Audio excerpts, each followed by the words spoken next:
before I go live, because I just again spent another 10-minute live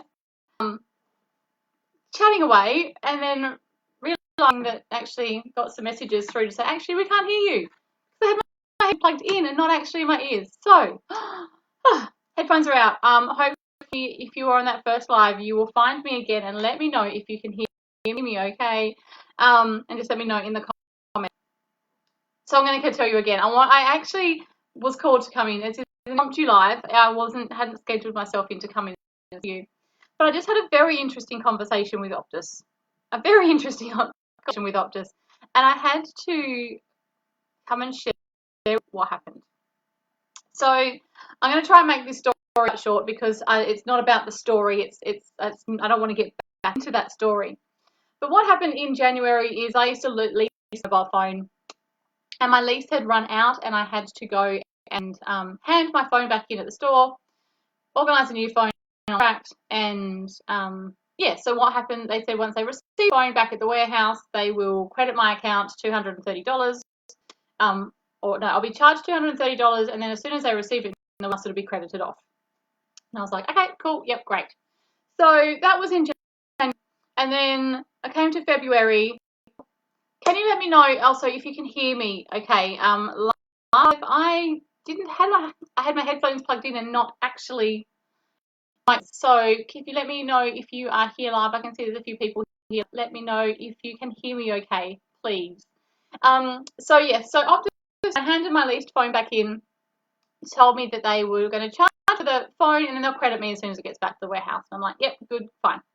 Then I received a message in February to say my account was overdue. So I said, well, no, you're meant to be crediting.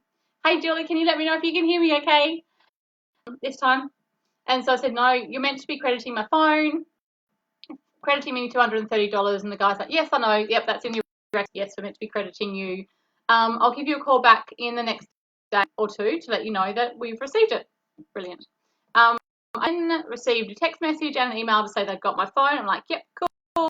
And then about a week later, I got a text message from Optus saying, actually, they can't find my phone anymore. They didn't say anymore. They just said, we can't find your phone, so you need to send us the tracking details. Still being charged. So I rang, and they couldn't help me. They said someone will call me back. This happened over 2 months. I kept ringing. They kept saying someone would call me back. I kept getting text messages to say my account was overdue because they hadn't credited the $230. So today again, I got a text message saying my account was overdue when they credited me the amount. And last time I spoke to them, as I say, I had a message to say they'd received my phone. Then someone told me that they actually couldn't find it, so they weren't crediting me until they could find it. So the poor man on the Optus said, when I got on the phone this morning, the poor man on Optus, so I did another text message to say my account was overdue when I knew it wasn't. He got an earful, I've got to say. And normally I'm pretty cool and collected. And this morning I'd had enough. I let him have it, the poor gentleman. And I told him that this had been going for 2 months, that they had my phone. I had proof that they had my phone. They needed to credit my account, and I was not dealing with anything else. And that was it. This poor gentleman was beautiful. But I was still pretty pissed, to be honest. I was driving into town, had him on hands-free. Halfway through the conversation, when I was really angry and I was really fired up, he started calling me Brookie instead of Brooke. And I used to get Brookie kid. I don't think anyone's called me Brookie for 30 years. So he started calling me Brookie, and it just made me joyful. It actually just made me just really happy. And I was like, oh, I moved straight from this place of anger and this low vibration straight goodness off the charts to being full of joy, full of happiness, because he kept calling me this wrong name. And I realized in that moment how it didn't take much at all to be able to move me from that low vibration state to that high vibrating state. And actually, when we feel love, this is what I teach, but I had to have the reminder today, and it was a beautiful, timely reminder that we're in that love, high vibing feeling state. We cannot feel fear, cannot feel stress and anger and all of those other low vibing type feelings. We can't, they can't coexist. Yeah, you can't have fear and love at the same time. And there is only fear and love. And we get to choose which paradigm we live in. And unfortunately, most of our life we get brought living in the fear paradigm. And I teach my clients, and I live this every day. It is a reminder to myself the work I need to do to be able to move that paradigm and come from a place of. And this gentleman calling me Brookie was all it took today to remind me of the truth that love is the most powerful emotion that we can have. It's the most powerful vibration. And when I was in a place of love and that high vibing feeling stuff, I was actually able to say and question myself as to why I got so upset to start with. Why had I got so upset that Optus couldn't find my phone after I found it? Why was I getting so upset that they weren't crediting me the $230? Because honestly, they've got my phone, so they will credit it. Why was I getting so angry and upset about it? Why was fear underlying it? And that's the work I do. That's the work I do with my clients, but it's also my own personal journey to continually and hunt out those subconscious fears. And it was a fear that I had dealt with many times before, and I'm sure it's going to be a fear that I deal with again and again.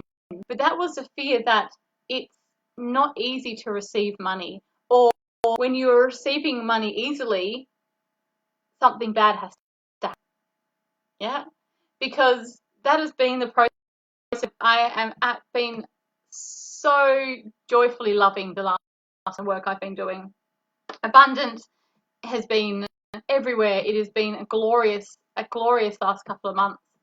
And then this has been happening. And then this Optus thing happened with the $200, them not crediting it and putting my account in arrears when it shouldn't have been. I was like, actually, why is that making me so upset? And I realized it's because I still have another part of that belief that it can't be easy. When you do receive money easy, something has to happen. So I did what I had to do. I went and met this fear again. I got off the phone, and by this time I was really high vibing, and I apologized to him, taking my wrath out at him, and we wished the best day. He promised to escalate it. He still couldn't sort it out for me. Part of Optus's policies and procedures is a person who started the problem had to finish the problem, but he promised me he'd send it through to his supervisor and the original lady. So I just thanked him very much for his help, apologised, and just gave him a lot of gratitude for the work he was able to do. And I got off that phone call feeling really good and realised, actually, I know it'll be fine. I know it'll be sorted. I have absolute faith. I have met that fear that I needed to fear, a fear I needed to meet. That's why it was recurring. That's what that situation was about, because I had underlying fear that needed to be fixed and or met. That was the work I had to do today, and that's what I did. And within, I wouldn't even say it was 5 minutes. I'd say maybe 2 minutes, maybe. The woman who had promised back 3-4 times called back to say it's all sorted. The credit is on your account. You are now in credit, or your account is in credit of $100 and I don't know what it is, $60 or something. So there's no late fee. All the late fees have been taken off. You're all good. It's all sorted. And I was like, yes, of course it is. Of course it is. And I realized this whole process was so beautiful realizations to me. One, about the fact that there can only be fear of love. And when we are sitting in that place of fear, we need to remind ourselves of what love looks like. And that is where heart congruence is the most powerful, beautiful. I'm not going to run through that today because I wasn't even meant to be doing this live. So I'm running out of time, but I will come again. I might even, something's falling down outside. I'll actually grab the previous heart congruence I did and put it in the comments here. Heart congruence is such a beautiful tool to be able to move us into that love state. And there we're able to, you can't have fear when you're in that love state. And at the moment there's a lot of fear. I'm sure you would have noticed, and that's a conversation I'm going to have with you all over the next couple of days about what we can actually do to remind ourselves what we truly are and to move out of that fear state that is seeming to cling on to at the moment, and how we can move out of that and the work we can do to raise consciousness of the world.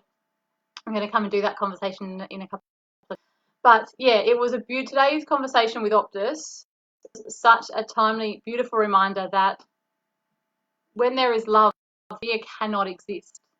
Yeah, it cannot exist. And when you are in love, that feeling state of love, you can also fears for what they truly are, which is just a friendly ally leading you to your truth, leading you back to understanding what you truly are and what you're capable of.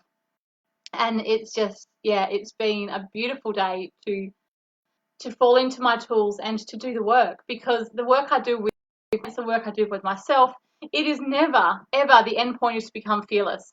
That is never the end point. You will always feel fear. You will always rise. But what we do is we move out of that fear paradigm into that love, and we meet those fears with love. We look at them through the love, and we see them for what they are, and they are just stepping stones coming back to the truth of what we truly are, which is infinite, unlimited consciousness. It is connected to the whole universe, and it is a glorious, glorious place to come back to.